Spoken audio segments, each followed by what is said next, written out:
नमस्कार, मेरा नाम विकास है और मैं आज आपके लिए घर बैठे कैसे कमाएं उसके बारे में जानकारी देना जा रहा हूं। और अब आपको बता देता हूं, घर बैठे आप कमा सकते हैं लाखों हज़ारों रुपए, वो भी यूएस डॉलर में। पहली बात कर लेते हैं, इसमें आपको डाटा ऑपरेटिंग हम सीखने वाले हैं। डाटा ऑपरेटिंग क्या है, यह क्या कार्य करता है, ये कहाँ कहाँ काम आता है, वो सारी चीज़ें हम यहाँ पे सीखेंगे। आप ऑनलाइन घर बैठे डाटा ऑपरेटिंग का कार्य कर सकते हैं। डाटा ऑपरेटिंग कहाँ अप्लाई होगा वो मैं आपको वीडियो के एंड में बताऊंगा, और कैसे होगा वो भी मैं आपको बताऊंगा कि आपको किस कंपनी में या किस साइट पे जाकर के आपको कैसे अप्लाई करना है, वो मैं आपको बाद में बताऊंगा। अगर आप सीखना चाहते हैं डाटा ऑपरेटिंग का कार्य, तो आप ये वीडियो स्टार्टिंग से लेकर के एंड तक देखें, तभी आप सीख पाएंगे डाटा ऑपरेटिंग का कार्य। अगर आप 12th पास हैं या बैचलर हैं तो आप आसानी से डाटा ऑपरेटिंग का कार्य सीख सकते हैं। आप $5 से लेकर के $50 तक आसानी से घंटे भर का कमा सकते हैं, यानी 400, 500, 1000, 2000 रुपये दिन के कमा सकते हैं आसानी से। अब आपको मैं ले चलता हूँ उस वीडियो की तरफ जो आपको सिखाएगा डाटा ऑपरेटिंग का कार्य। चलिए हम सीखते हैं डाटा ऑपरेटिंग का कार्य क्या काम आता है। DEO domestic data entry operator, इस मॉडल को 3 क्षेत्र में विभाजित किया गया है। कार्यक्रम का उद्देश्य आईटीआईटीएस उद्योग के बारे में, डाटा एंट्री ऑपरेटर की भूमिका, यूनिट के उद्देश्य। इस मॉडल के समाप्त होने के बाद आप निम्न विषयों जानकारी प्राप्त कर पाएंगे। 1. कार्यक्रम का अवलोकन कर पाएंगे। 2. आवश्यक कौशल को समझ पाएंगे। 3. कार्य के आधार पर नियमों को जानेंगे। कार्यक्रम अवलोकन। आईटी उद्योग, डाटा एंट्री ऑपरेटर की भूमिका और जिम्मेदारी, आईटी उद्योग के विशिष्ट अवधारणाएं। अपने कार्य को प्रभावी ढंग से करने के लिए आवश्यक व्यवहारिक, व्यावसायिक, तकनीकी एवं भाषा कौशल। डाटा एंट्री सेवाएं प्रदान करने से संबंधित तकनीकी आवश्यकताओं को पूरा करने के लिए अपने कार्य का प्रबंधन करने के तरीके, एक स्वस्थ से कुशल एवं सुरक्षित वातावरण को बनाए रखने के तरीके। आवश्यक कौशल। इस कार्यक्रम के माध्यम से आप निम्न में प्रशिक्षित होंगे: संचार कौशल को सीखना, भाषा कौशल का ज्ञान, तकनीकी कौशल को सीखना, निर्णय लेना व समस्या निवारण करना, योजना एवं संगठन के बारे में जानना, ग्राहक केंद्रीयता के बारे में जानना, विस्तार पर ध्यान देना, समूह के साथ कार्य करना, बुनियादी नियम, समय पर पहुंचकर कार्य आरंभ करना।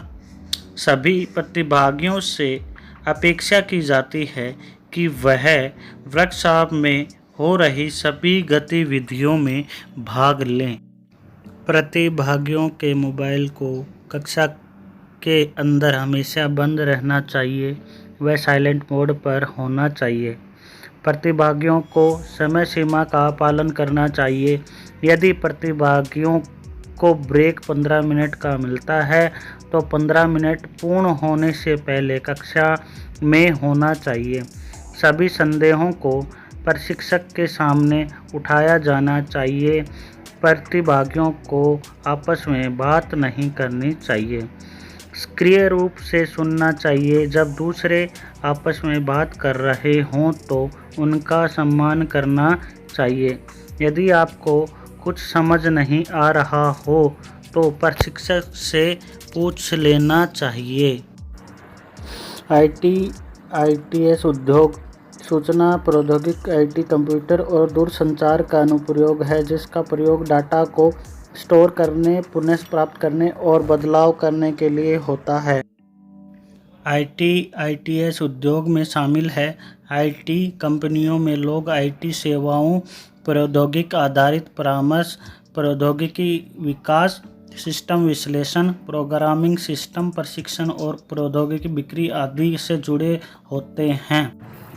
इसमें अन्य क्षेत्र में आईटी पेशेवरों को भी शामिल किया जाता है जिनकी प्राथमिक नौकरी भूमिका आईटी के केंद्रित होती है, जिसमें आईटी विभाग और आईटी समर्थन स्टाफ भी शामिल होता है। दूरसंचार, कंप्यूटिंग और नेटवर्किंग का वितरण और हार्डवेयर की जगह सॉफ्टवेयर प्लेटफार्मों का प्रयोग करना। संचार करने के लिए एम्बेडेड आवाज़ क्षमता पहले से ही इंटरनेट का हिस्सा है, जो आवाज़, डाटा, वीडियो और स्थानीय जानकारी को भी संभालता है। भारत में आईटीएस उद्योग। वैश्विक मंदी के बावजूद भारत में आईटीएस उद्योग बहुत ही तेज़ी से बढ़ रहा है। भारत में आईटी उद्योग 55% को वृद्धि से आगे रहा है। NASSCOM के अनुसार इस वर्ष तक यह उद्योग 50 अरब अमेरिकन डॉलर की एक ऐतिहासिक नींव रखने वाला है। घरेलू बाजार में भी 12% की वृद्धि की गई है।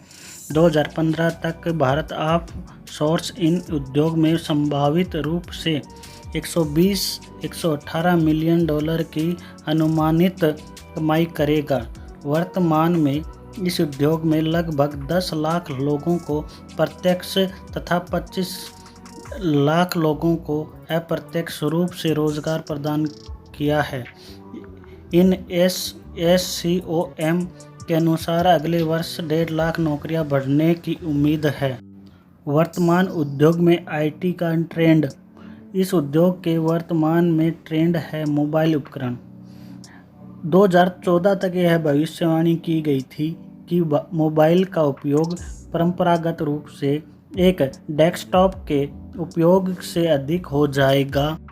अर्थव्यवस्था के ठीक स्थिति में आने और विकास के फिर से शुरू होने के कारण क्लाउड कंप्यूटिंग कम लागत में सक्षम बनता है और मांग को भी मापता है। वर्चुअलाइजेशन, क्लाउड कंप्यूटिंग और SaaS ने कंपनियों के द्वारा उपयोग किए जाने वाले सॉफ्टवेयर अनुप्रयोग में एक क्रांति ला दी है। वर्तमान ट्रेड व्यवसायों को पूरा करके पूरे सर्वर फार्म को हटाने में सक्षम बनाता है और इससे ऑपरेटिंग लागत भी घटती है। टेलीवर्क वर्चुअल कार्यालय। पारंपरिक भौतिक कार्यालय आधारित व्यवसाय मॉडल से दूर जाकर रिमोट नेटवर्क संरचनाओं को अपनाने से अधिक व्यवसाय इस नई तकनीकी का उत्पादकता को बढ़ाने और आंतरिक खर्च को कम करने के लिए लाभ उठा रहे हैं। वैकल्पिक उत्पादक अनुप्रयोग। हाल ही में आई आर्थिक मंदी से प्रभावित होने के कारण कंपनियां उत्पादकता में सुधार, कर्मचारियों के प्रभावी रूप से कार्य करने और समग्र व्यावसायिक प्रक्रियाओं को अनुकूलित करने के लिए तकनीकी के नए तरीकों को खोज रही है। डाटा एंट्री ऑपरेटर की भूमिका। डाटा एंट्री ऑपरेटर एक मशीन में गति और सटीकता के साथ अल्फान्यूमेरिकल कीबोर्ड का उपयोग करके डाटा एंट्री करता है। डाटा एंट्री और सूचना पर सक्रिय कार्यकर्ता जानकारी के सरल और प्रभावी संचालन को सुनिश्चित करते हैं। तो आपको ये वीडियो पसंद आया होगा। अगला पार्ट हम बहुत ही जल्दी डालेंगे। उससे पहले आप लाइक कीजिए, शेयर कीजिए, सब्सक्राइब कीजिए और कमेंट में बताइए कि आपको वीडियो कैसा लगा।